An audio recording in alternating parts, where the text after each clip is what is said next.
This is going to be part one of my speech. This is the informative speech presentation.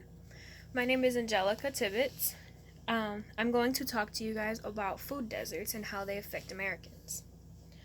There are many misconceptions about food deserts. One of the main misconceptions is that it's something that doesn't happen in America or it's something that doesn't apply to you because you haven't gone through it.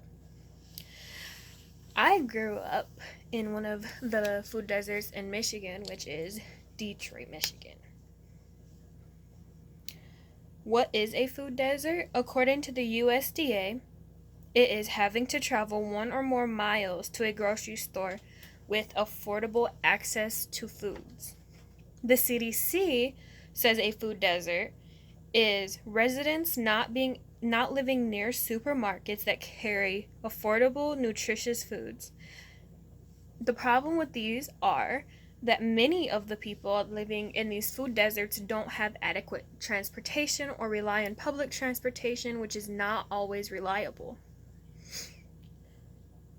And a lot of the people that lack transportation rely on a corner store or a drugstore or a gas station to provide their foods, just because that's where they can walk to, that's what's close to them, so that's where they're being forced to go.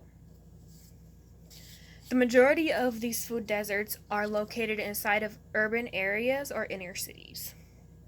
Before the pandemic, there were many times that finding affordable food was very difficult for some of these peoples, and the pandemic only made this problem worse.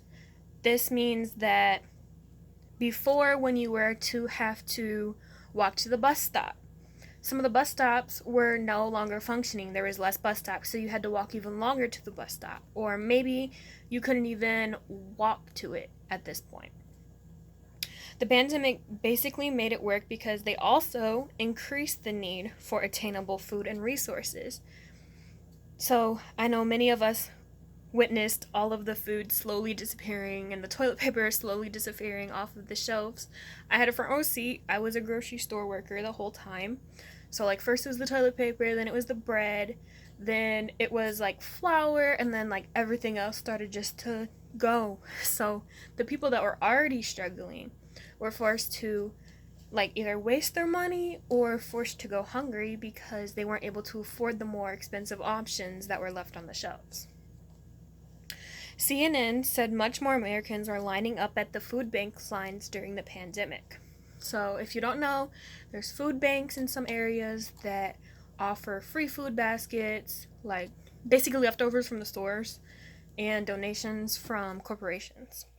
Many more people were lining up for them in search of something or anything that they had to offer because the stores had nothing. Some of the people that were lined up, according to CNN, stated that they had never received free food before. Also during the pandemic, there was a lot of dumping from farmers. So, like their milks were going to waste. There wasn't as many consumers buying them because of lockdowns happening. So they were being forced to like dump their stuff. CNN came in and like stopped that, helped them get like connected with some pantries that needed help with it. Where are the food deserts in America? They're everywhere. A lot of the times we assume that they're in the poorer neighborhoods.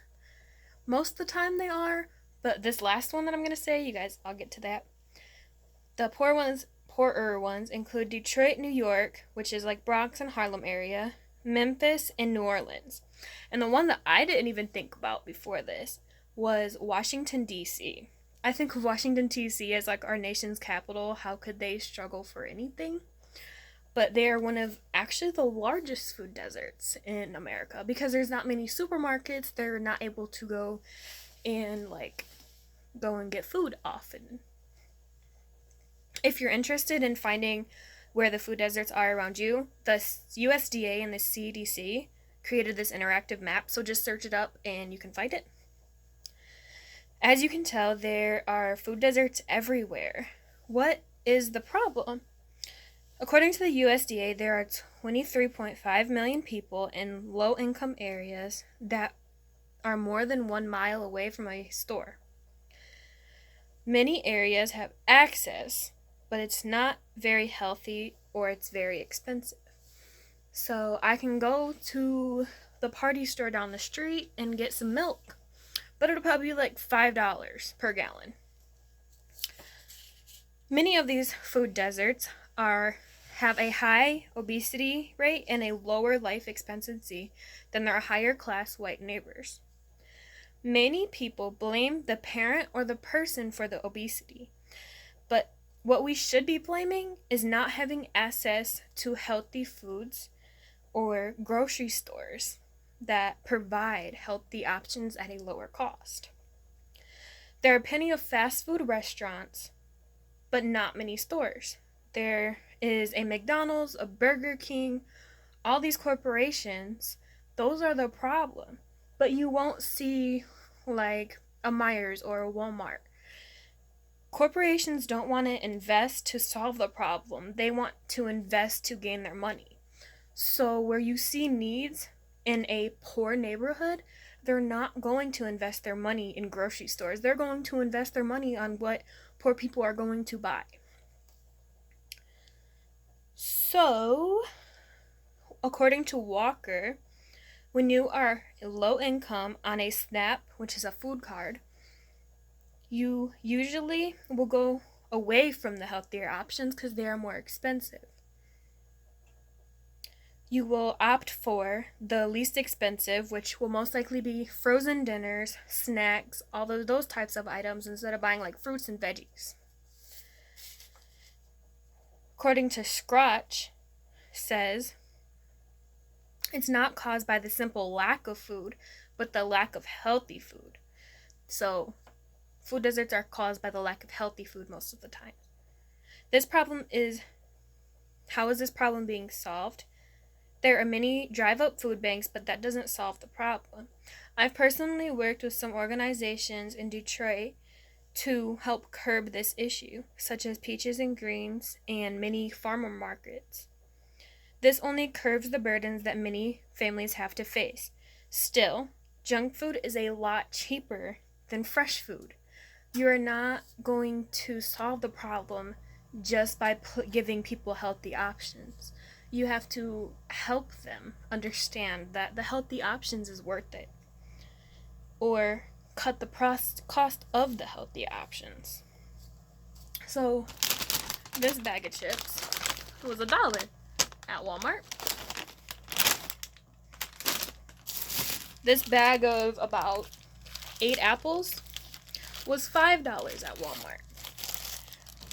When you have to choose which one you're going to buy, I can buy about 4 bags of those chips in a pop, and that will be more filling for the people that I would have to feed. If I had $5 to spend, I would not buy that bag of apples. Some of the price differences that I looked into was milk in Detroit, it's $3 a gallon. In Saginaw, it's $1 a gallon. Corn, in Detroit, it's $1 an ear. In Saginaw, it's 10 cents an ear. Eggs in Detroit are $2 per dozen. Eggs in Saginaw are 50 cents per dozen. These are just some of the price differences that I've seen and I've experienced coming from where I come from and going to school where I go. Food deserts are a major problem that is happening to many Americans, and a lot of people face these on a day-to-day basis. But working with community leaders and programs can help solve this food desert problem in America. Thank you guys for watching.